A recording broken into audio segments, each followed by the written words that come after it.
Assalamualaikum warahmatullahi wabarakatuh. Alhamdulillahirabbil alamin. Qala Allah Ta'ala fi kitabihil karim. A'udzu billahi minasyaitonir rajim. Bismillahirrahmanirrahim. Wa ma khalaqnas samaa'a wal arda wa ma bainahuma la'ibin. Wassalatu wassalamu ala nabiyyina Muhammadin wa ala alihi wa ashabihi wa ummatihi ajmain. Sahabat sekalian, kita jumpa lagi dalam program Islam Futuristik episode 122. Kita akan melanjutkan kajian kita terkait dengan istilah bintang yang dijelaskan dalam banyak ayat di dalam Al-Quran. Yang sesungguhnya itu berasal dari beberapa istilah, tetapi diterjemahkan ke dalam bahasa Indonesia sama semua, yaitu bintang-bintang. Nah, kita sudah membahas di dalam beberapa episode yang lalu. Sebagai permulaan ada 2 episode ya yang membahas terkait dengan istilah bintang itu. Untuk apa? Supaya kita bisa memahami dengan lebih baik makna dari berita-berita Al-Quran yang bercerita tentang bintang-bintang itu. Karena di setiap istilah yang berbeda sesungguhnya memiliki penekanan yang berbeda. Ada informasi yang berbeda dengan istilah yang berbeda itu. Kita sudah menyebut ada 5 istilah yang digunakan oleh Al-Quran untuk menyebut bintang atau yang diterjemahkan sebagai bintang itu.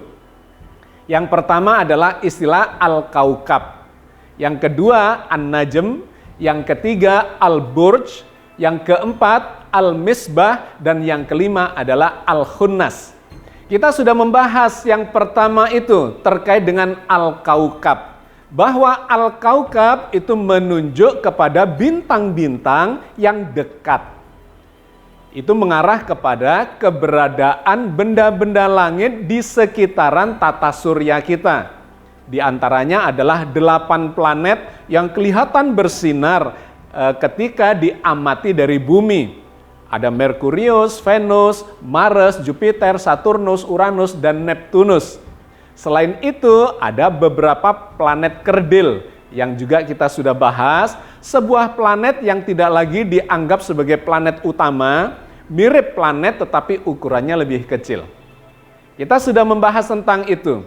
Bahkan di episode yang lalu, kita juga sudah membahas terkait dengan pertanyaan sahabat kita di dalam forum, terkait dengan bintang-bintang yang dilihat oleh Nabi Yusuf dalam mimpinya.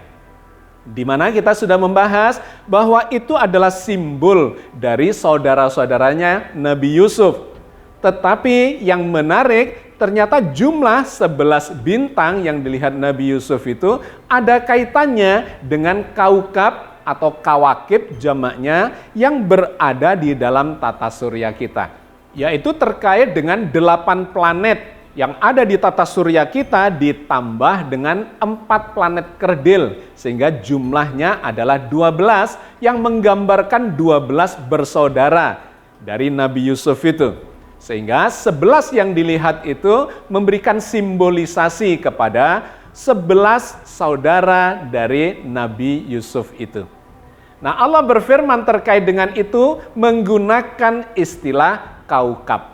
Seperti difirmankan oleh Allah di dalam surat Yusuf ayat 4. Idz qala Yusufu li abihi ya abati inni ra'aitu ahada asyara kaukaban wasyamsa wal qamar ra'aituhum li sajidin. Ingatlah ketika Yusuf berkata kepada ayahandanya, wahai ayahku, sesungguhnya aku bermimpi melihat 11 bintang, matahari, dan bulan. Kulihat semuanya sujud kepadaku. Yang menarik terkait dengan kajian kita adalah ayat ini menggunakan istilah kaukab. Ahada asyara kaukaban. Ada 11 benda langit yang disebut sebagai kaukab atau menggunakan bentuk kata sifat kaukaban. Yaitu benda-benda langit yang terlihat dari bumi dan memiliki sifat seperti kaukab.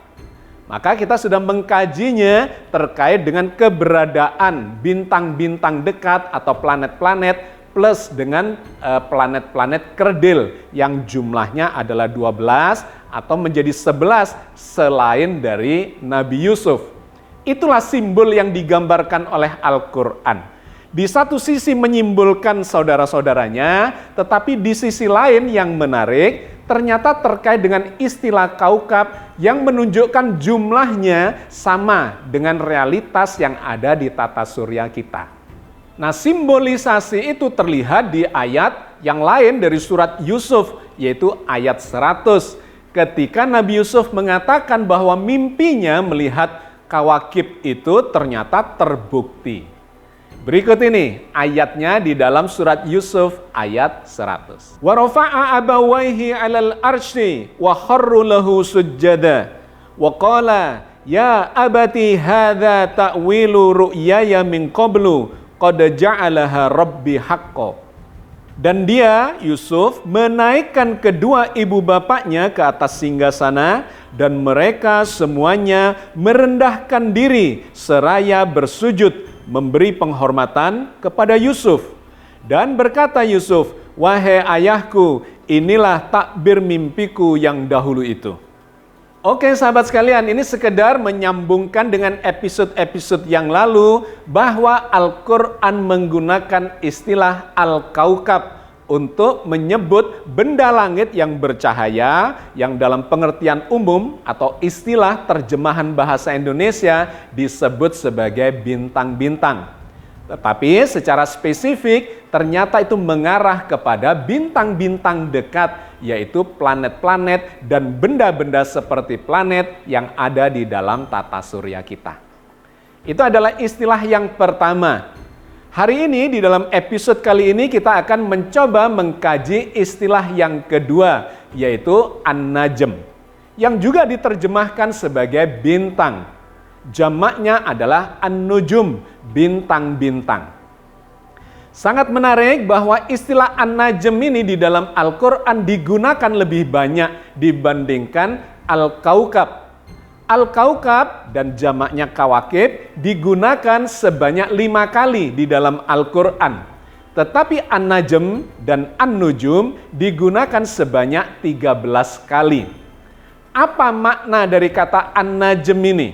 Maka kalau Anda membaca 13 ayat yang menggunakan istilah An-Najm atau An-Nujum, Anda akan mendapatkan nuansanya. Apa yang disebut sebagai An-Najm itu?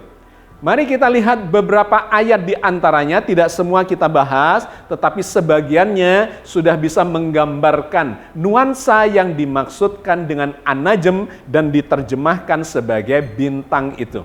Yang pertama adalah surat Al-An'am ayat 97. Wa huwallazi ja'ala lakumun nujuma litahtadu biha fi dhulumatil barri wal bahr qad fassalnal ayati liqaumi ya'lamun. Dan dialah Allah yang menjadikan bintang-bintang bagimu agar kamu menjadikannya petunjuk dalam kegelapan di daratan dan di lautan. Sesungguhnya kami telah menjelaskan tanda-tanda kepada orang-orang yang mengetahui. Ayat ini menggunakan istilah An-Najm dalam bentuk jamak yaitu An-Nujum. Bintang-bintang dijadikan oleh Allah sebagai penunjuk arah bagi orang-orang yang berada di daratan dan di lautan pada waktu malam yang gelap. Jadi sangat menarik, spesifikasi dari An-Najm itu atau An-Nujum itu, bintang-bintang yang menggunakan istilah An-Najm memiliki fungsi sebagai penunjuk arah. Maka kalau kita lihat dalam sejarah astronomi, di awal-awal dulu pada saat di zaman teknologi belum berkembang seperti sekarang, di mana kita bisa menggunakan kompas, kemudian bahkan GPS dan sebagainya, orang dahulu menggunakan bintang-bintang yang diistilahkan An-Najm sebagai penunjuk arah. Maka kita mendapatkan nuansanya yang dimaksudkan sebagai An-Najm itu apa? Yaitu sejumlah bintang, di mana konstelasinya, susunannya itu bisa memberikan petunjuk yang selalu begitu. Ada bintang-bintang yang menunjukkan arah utara. Sepanjang tahun itu tetap posisinya. Disebut sebagai rasi bintang Ursa Mayor atau beruang besar. Atau ada yang menyebutnya sebagai biduk. Posisi bintang Ursa Mayor atau rasi bintang, kumpulan dari sejumlah bintang, ada 7 bintang yang membentuk konstelasi tertentu, itu selalu berada di arah utara. Jadi bagi para pelaut yang sedang berada dalam kegelapan malam dan kemudian tidak tahu arah mana yang sedang dia tuju, ketika dia melihat bintang Ursa Mayor ini, maka dia mendapatkan bahwa itu berada di arah utara.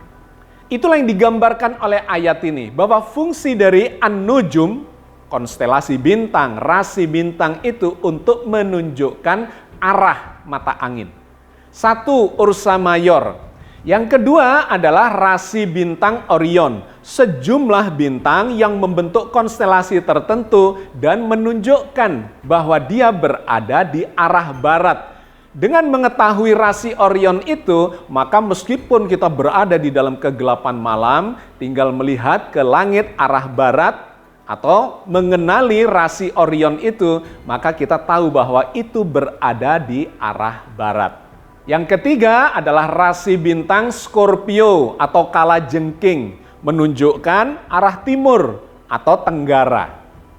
Nah, yang keempat adalah rasi bintang Crux, terdiri dari 4 bintang yang membentuk salib atau seperti layang-layang, di mana posisinya itu mengarahkan atau memberi arah kepada kita bahwa itu berada di wilayah selatan atau arah selatan.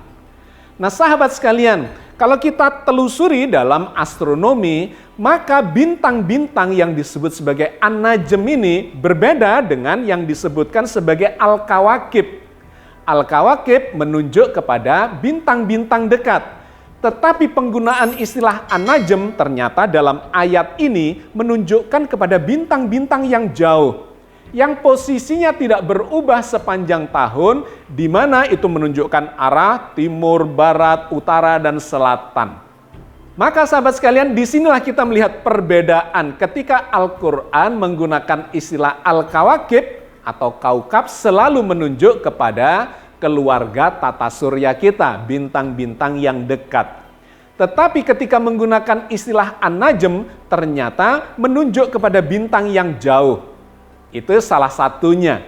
Di surat yang berbeda, dalam surat At-Thariq ayat 1 sampai dengan 3, Allah juga menggunakan istilah An-Najm itu untuk menyebut, menggambarkan bintang yang sangat tajam, yang cemerlang, yang non jauh di sana. Mari kita baca ayatnya dalam surat At-Thariq ayat 1 sampai dengan 3. Was-sama'i wat-thariq, wa ma adraka mat-thariq, an-najmus tsaqib. Demi langit dan yang muncul di malam hari. Tahukah kamu apakah yang muncul di malam hari itu? Yaitu bintang yang cahayanya tajam menembus malam. Ayat ini menggambarkan keberadaan sebuah benda langit yang bercahaya yang disebut sebagai At-Thariq, tetapi kemudian dijelaskan An-Najmus Tsaqib, yaitu bintang yang sangat cemerlang, yang cahayanya menembus malam. Apakah itu? Ada beberapa tafsir terkait dengan itu, tetapi saya kira kita berpegang kepada penjelasan bagian akhir dari rentetan ayat ini, bahwa At-Thariq itu sesungguhnya adalah An-Najmus Tsaqib, bintang yang sangat cemerlang, yang cahayanya menembus malam. Maka bintang apakah itu? Kalau kita lihat di dalam data-data astronomi, bintang yang paling terang yang jauh itu adalah bintang Sirius. Ini adalah sebuah bintang yang sangat besar, besarnya itu hampir 2 kali lipat matahari. Suhunya hampir 2 kali lipat matahari, sangat panas, dan cahayanya memiliki kecerlangan 20 kali dibandingkan dengan matahari kita. Cuman dikarenakan jaraknya yang sangat jauh, yaitu sekitar 8,6 tahun perjalanan cahaya, maka dia kelihatan kecil dan kemudian berkerlap-kerlip seperti bintang. Tetapi bintang yang paling terang di angkasa raya, itulah bintang Sirius. Dalam bahasa Yunani disebut sebagai Sirios. Dan yang menariknya, di dalam Al-Quran itu disebut secara eksplisit sebagai bintang Syi'ra. Allah berfirman terkait dengan bintang Sirius itu di dalam surat An-Najm ayat 49. wa annahu huwa rabbus syi'ra, dan bahwasanya dialah Tuhan pemilik bintang syi'ra. Jadi lagi-lagi Al-Quran menggunakan istilah An-Najm untuk menyebut bintang yang sangat jauh. Jaraknya 8,6 tahun cahaya. Kalau kita hitung dalam kilometer, 1 tahun cahaya itu kira-kira 10 triliun kilometer. Jadi kalau jaraknya 8,6 tahun cahaya berarti jarak bintang Sirius itu adalah sekitar 86 triliun kilometer dari bumi. An-Najm menunjuk kepada bintang yang jauh. Sebagian penafsir modern menggambarkan bahwa An-Najm dikaitkan dengan surat At-Thariq ayat 1 sampai dengan 3 itu menunjuk kepada bintang yang disebut sebagai pulsar. Apa itu pulsar? Pulsar itu adalah bintang neutron, salah satu dari jenis bintang neutron. Apa itu bintang neutron? Bintang neutron adalah bintang yang sudah runtuh. Jadi bintang itu sesungguhnya adalah matahari. Matahari berisi gas, diantaranya yang paling banyak di alam semesta adalah berisi gas hidrogen yang terbakar, mengalami termonuklir, ya reaksi termonuklir menjadi helium. Terbakar dia dan menghasilkan energi yang sangat besar, suhunya jutaan derajat dan memancarkan cahaya ke seluruh penjuru jagat raya, seperti matahari kita. Nah, bintang neutron itu sesungguhnya adalah fase dari matahari atau bintang yang mengalami kematian. Bintang yang sudah mengalami proses kematian, dia akan meledak menjadi supernova, ledakan yang sangat dahsyat dan kemudian padam. Dalam proses padam itu, sebelum benar-benar padam, dia akan berubah menjadi bintang neutron. Runtuh masanya menjadi berukuran lebih kecil. Dari ukuran yang sangat besar, ketika runtuh menjadi lebih kecil, maka yang tadinya berputar dengan kecepatan tertentu itu menjadi berputar lebih cepat lagi. Seperti seseorang yang bermain ice skating, ketika dia mengembangkan tangannya, kemudian dia berputar dan kemudian melipat tangannya, maka putarannya akan menjadi lebih cepat. Maka bintang neutron itu mengalami perputaran yang lebih cepat dari bintang aslinya pada saat belum mati, dengan kecepatan yang sangat tinggi. Ada beberapa jenis, mulai dari kecepatan yang paling rendah, 1 putaran per detik, sampai yang terbesar atau tercepat, itu 700 putaran per detik. Inilah yang disebut sebagai pulsar itu. Proses kematian bintang di mana dia runtuh menjadi bintang neutron dan kemudian berputar. Di dalam putarannya atau dikarenakan putarannya itu dia menghasilkan denyut-denyut elektromagnetik yang tertangkap dari planet bumi ini. Dia disebut sebagai pulsar, singkatan dari pulsating radio star. Jadi bintang yang berputar dan kemudian memunculkan sinyal-sinyal elektromagnetik atau sinyal radio.